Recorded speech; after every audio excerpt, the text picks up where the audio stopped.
Bonsoir YouTube et bienvenue dans cette nouvelle vacation.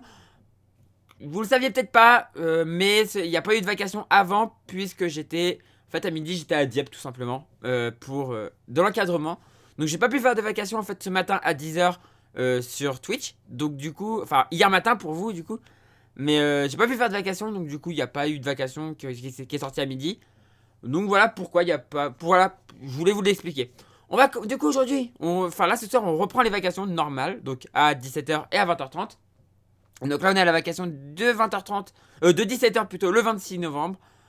Et du coup on va faire le point sur la course virtuelle et réelle. Et on commence tout de suite par la course virtuelle. La course virtuelle où on voit qu'on est pas super rapide. On est à 12 nœuds, à 140 degrés du vent. On est revenu à notre fameux 140 degrés du vent. Ça avance normalement. Ça avance normalement. Donc ça va. En vrai c'est quand même plutôt cool. C'est quand même plutôt cool. Et normalement on a un route. Le fameux 140 degrés du vent. Comme dit Kukabara. Mais oui, le fameux 140 qu'on n'a pas lâché depuis... Enfin si, il nous a un peu laissé tranquille avant d'arriver à Fernando. Et depuis Fernando on refait que du 140. C'est... Bon voilà hein. C'est comme ça, on fait avec. On fait avec. Et du coup, je vais vous montrer le routage. Le routage, hop là. Le routage, on aurait un empannage à venir d'ici peu. Alors, on voit qu'en fait, ce qui se passe, c'est que l'empannage qui est prévu, vu le décalage de Selway, en fait, on peut quasiment faire une route directe. Et on retomberait quasiment sur le routage. Donc, en vrai, il n'y a pas vraiment besoin d'empanner tout de suite. Peut-être un empannage dans la soirée à voir pour se recaler, mais pour l'instant je pense pas qu'il y ait besoin d'empanner. Si je regarde en plus du coup sur plusieurs heures, ouais non il n'y a pas en plus un énorme intérêt. Il n'y a pas un très grand intérêt à empanner quoi. Donc je pense qu'on va continuer pour l'instant tout droit. Vous verrez du coup soit dans la prochaine vacation, soit dans la vidéo résumé de la journée. Si j'ai empanné finalement ou pas. Mais je pense pas finalement. Je pense que ça peut aller comme ça. Donc on voit que derrière, le vent va re-rentrer un tout petit peu avant de se recasser la figure. Et de enfin re-rentrer. Et normalement je crois qu'après ça rentre définitivement. Ça rentre définitivement. Quoique non, si, oui. En fin de l'air jusqu'en Martinique. Avec une arrivée prévue le 2 décembre à 2h15 UTC. Donc 3h15 heure française du matin. Une arrivée de nuit en Martinique. Une arrivée de nuit en Martinique. Ce qui est bien, c'est que l'avantage en ce moment, c'est que t'as de l'éclairage. T'as de l'éclairage en ce moment. Non, c'est petit ce que je viens de faire comme van quand même. C'est petit. C'est petit. Royal, les prévisions de la remontée. Ouais, c'est pas mal, c'est pas mal. Les prévisions sont pas mal. Je suis en train en plus de revenir sur le paquet un petit peu plus sud là. Parce qu'il y a un paquet qui a vraiment décidé d'aller à ras de la côte. Et donc on peut voir là par exemple ici. On peut voir Simtrain qui a été se coller Sagoun là. Sim Fripouille. Et Simtrain en fait qui est très proche de la côte. Tout à l'heure je l'ai vu. Black Shark. Tout ça c'est des bateaux que je peux battre là. Hein. Il est où Simtrain? Et bah tout à l'heure je l'ai vu proche de la côte. On va regarder où est-ce qu'il est. Claudio. Fish.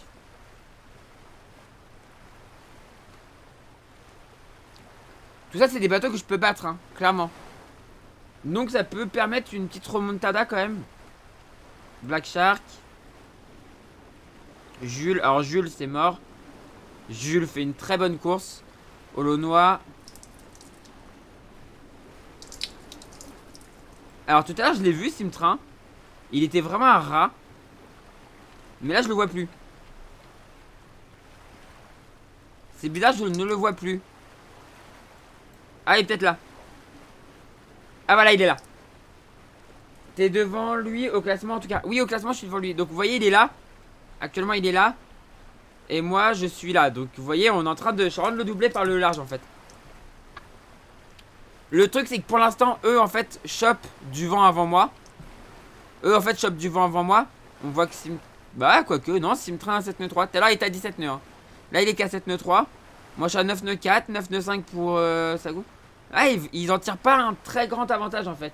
Ils en tirent pas un très grand avantage, les mecs de devant. Donc, intéressant. Intéressant. Alors que du coup, vous voyez le truc en double, c'est pas très grave. C'est pas très très grave. On va aller voir la course réelle. Ou, comme un boulet, j'ai oublié. Alors, je suis désolé, du coup, j'ai pas ouvert. J'ai pas ouvert. J'ai oublié d'ouvrir la cartographie. Bon, voilà, vous me pardonnerez. Mais les petits événements, YouTube, vous êtes pas au courant, mais j'ai eu une petite coupure internet. Ça faisait longtemps. Voilà, ça faisait quelques mois quand même. Mais bon, ça fait. C'est toujours un peu énervant, on va dire. Vous me connaissez, vous savez que. Voilà. C'est le genre de choses que j'aime pas du tout. On va commencer par la classe 40. Où le classement a pas beaucoup bougé. À part que les Normands sont remontés à la deuxième place. Ils sont passés de 3ème à 2ème. Donc Redman est en tête. Suivi par Sifrigo, Sogestran qui font une remontada. C'est de la pure folie. C'est de la pure folie. Enfin, le Normand, parce qu'il y a un Normand à bord. Cédric Château, Jamie Billon, je crois qu'il est du sud. Mais Cédric est bien Normand. Il est de Rouen. Et maintenant, il habite même au Havre. Et ils font une remontada qui est très, très, très, très forte. Derrière, c'est la bataille parce que c'est quand même très proche. 45 000 pour Sifrigo. 45 000 égalité parfaite avec la mode module création. 47,8 000 pour Banque du Léman. Volvo à 48,5. Projet Rescue Ocean à 50 000. La Manche Évidence Nautique à 53 000. Le duo 100% normand ici. Eden Red à 57 000. Tequila à 61 000. Le Galet à 62 000. Crédit Mutuel à 71 000. On va faire tous les bateaux à moins de 100 000. Regardez. Tous les bateaux à moins de 100 000. La Blanche Arbio à 74 000. Mais c'est complètement fou en fait. C'est complètement fou. Émile Henry à Pivot à 74,6 000. On est au 13ème déjà. Hein. 14ème, Serenis Consulting à 103 000. C'est le premier bateau. Le premier bateau à être au-dessus des 100 000. C'est le 14ème. C'est une classe de fou. C'est trop bien. Il y a de la bataille partout. C'est super serré. Regardez les trois là. Ils naviguent à vue. Là-haut, bah c'est assez proche. C'est une classe de fou. Vraiment, c'est une classe ultra intéressante.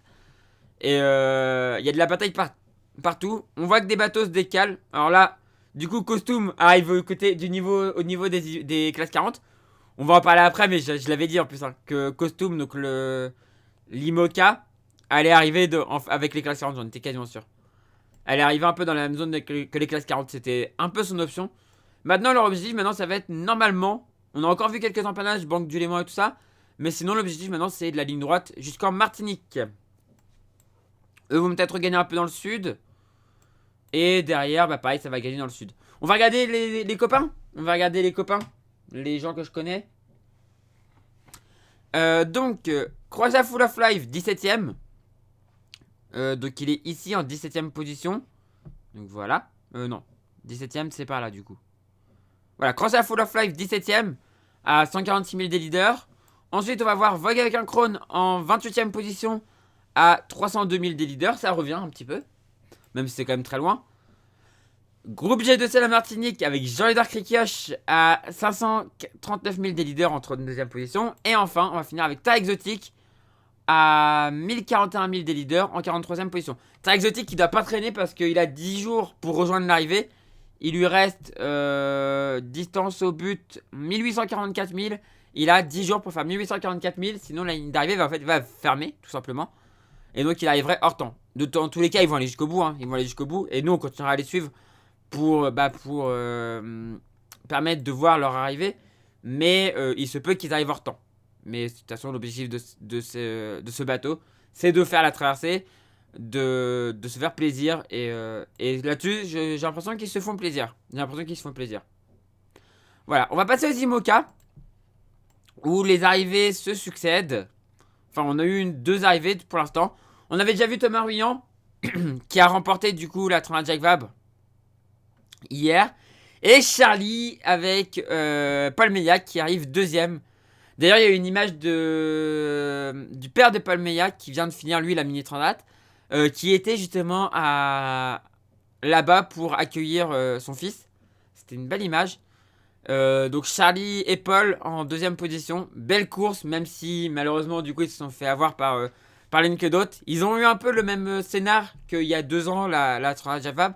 Sauf que là c'était eux qui étaient premiers. Et donc c'est eux qui se sont fait coincer en fait. C'est eux qui ont eu la météo qui les a coincés et les bateaux qui les ont évités par derrière quoi. Donc un peu compliqué, dommage. Mais Charlie reviendra encore plus fort dans 2 ans. Avec un nouveau bateau en plus. Donc je lui fais confiance là-dessus. Charlie est très bon et il va revenir très fort dans 2 ans. Et dans 1 an, la route du Rhum. Ça, on y compte, on y compte. Malheureusement, ils sont arrivés dans une ambiance assez chaude. Assez chaude, malheureusement.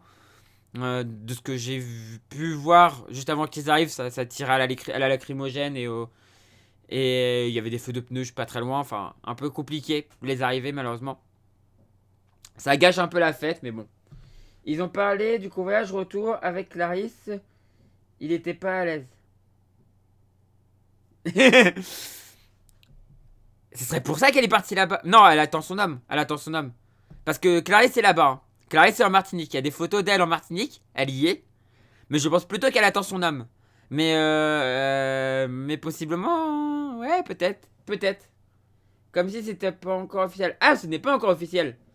Ce n'est pas encore officiel. Bon, je vais pas vous cacher que tout à l'heure, je vais essayer d'envoyer un message à Clarisse. J'ai pas son numéro de téléphone, mais j'ai son Insta. Je vais lui envoyer un petit message pour essayer de la piéger. Je vais essayer de lui sortir un truc du style. Alors, content de la deuxième place de ton futur bateau? Voir ce qu'elle va me répondre. Ou alors lui dire c'est quand l'annonce officielle que tu rachètes à Pizza? Et si elle me répond un truc du genre bientôt, bientôt, je vais faire ah bon, parce que c'est pas. Parce que c'est sûr maintenant? Je peux l'avoir. Je sais on peut la piéger. Je sais que Clarisse, elle met les pieds dans le plat. Des fois, elle met les pieds dans le plat, mais bien, bien comme il faut, quoi.